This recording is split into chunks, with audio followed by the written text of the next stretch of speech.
Hey you, Meowkaiser coming at you today with a patch notes rundown. This is for patch 9.1.00 and should be coming out on February 1st. If this is your first time to the channel and you're interested in Black Survival, be sure to leave me a subscribe. I make YouTube videos for the game every single day as well as guides. You can check those out on my channel. Also, I stream over at twitch.tv/Meowkaiser. You can check me out there at Tuesday, Thursdays, and Saturdays at 8 p.m. EST. We have lots of fun over there. I have a Discord server for Black Survival and a Discord server for my stream. Both of those are in the description below. Now, I'm actually really excited for a lot of the New Year skin. I think the Xiukai skin looks great. I might be pulling for that. Turns out that the New Year Rio is going to be the live 2D skin. So I'm not interested in the live 2D skin, so I probably will not be pulling too much. The skin is very pretty though, so it's probably her best live 2D skin thus far.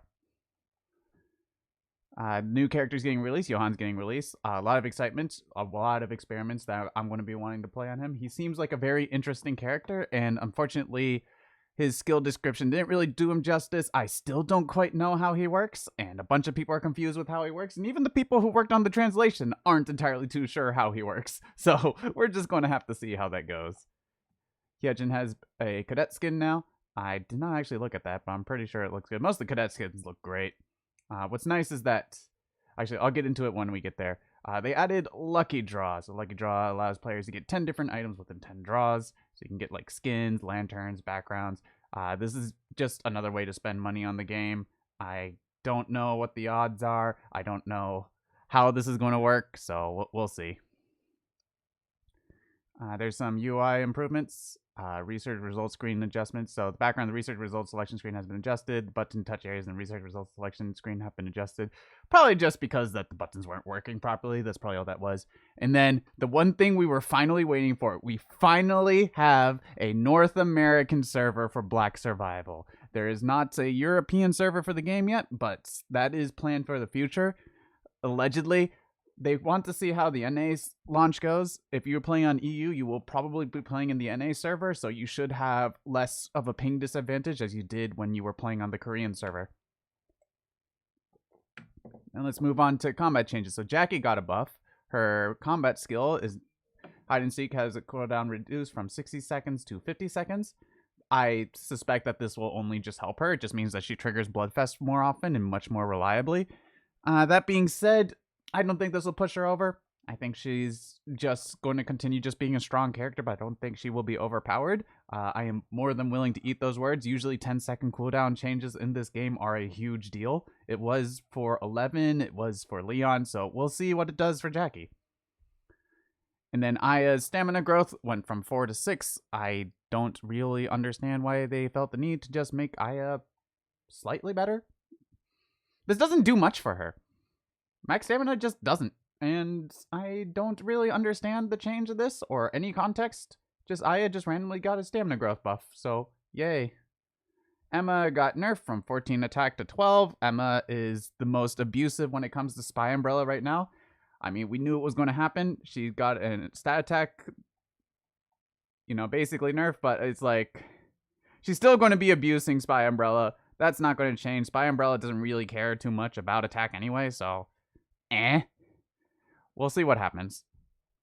Most notably, though, is that Emma will be significantly weaker when she plays Throw. It's almost to the point where you're forced to play Blunt.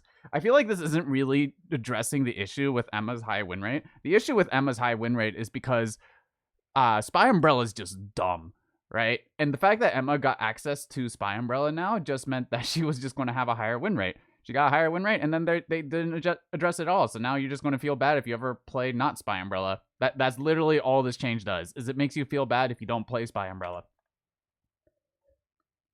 Nikki got an interview added.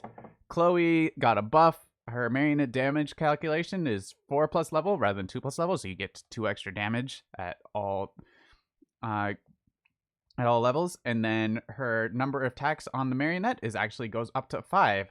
This is no small deal, especially because they're trying to make Chloe's identity more around the marionette, which I am really liking that they are buffing her abilities and not her stats. Like, her stats suck, which is fine. Give us skills to compensate for that, and they're doing exactly that. It might take a little bit more tweaking before Chloe finally becomes really viable, but I like the direction they're going with Chloe. Like, why can't they do with Aya what they're doing with Chloe. Like, what is this change? I don't understand. Some item changes. So Shatter Shell Gauntlets got a slight buff from 37 stat attack to 40, but then it also got nerfed at the same time. So the skill boom, which is on Shatter Shell Gauntlet, Grenade, High Explosive Grenade, and Grand Hand Cannon. So instead of 15 extra damage on the third attack, it's 10. So it's nerfs everything else, but this is supposedly to address those nerfs. The thing is that Shatter Shell Gauntlet is kind of one of those items that people just go when they just need a decent item to get them through the early game. It's not typically what they end on. And so Shatter Shell Gauntlet's kind of an interesting case. It kind of nerfs Sylvia a little bit if you go hand Sylvia, but like lately, like if you've been watching some of the top players, they've been going Poison Glass Knuckles Sylvia just because it's just nuts. So we'll see. We'll see what happens. Dart of Blood got a buff randomly, now has 15 extra stat attack.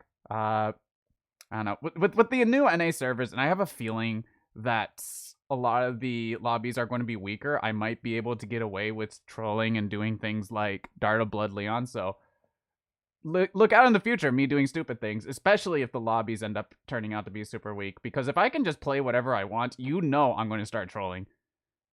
And then bug fixes. The message displaying the amount of damage in the center of the screen when the character is bleeding has been fixed. The issue of the inventory not being updated immediately when supply boxes and boosters are obtained through the bearers roulettes has been fixed. This has been annoying. This has been super annoying. I'm so glad this has been fixed. The issue of the Bloody Hand skill button being disabled when 3 stacks are accumulated has been fixed. Is this actually why she got a low win rate? Is it literally just because of a bug? Well, we'll see. And then the issue when the researcher's profile on the navigation bar was not displayed properly after opening one of the Goliath's past story and going back to the lobby has been fixed. So tomorrow, Saturday, is going to be the last stream that I play on the Korean server, and it's going to be more of a goodbye to the Korean server stream. So definitely come hang out. I don't know what I'm going to be doing. We're probably going to be raging at the fact that other people have ping advantage over me, while everyone else who is sane decides not to play and just wait for the NA servers to come out. But yeah, so come hang out and watch me suffer.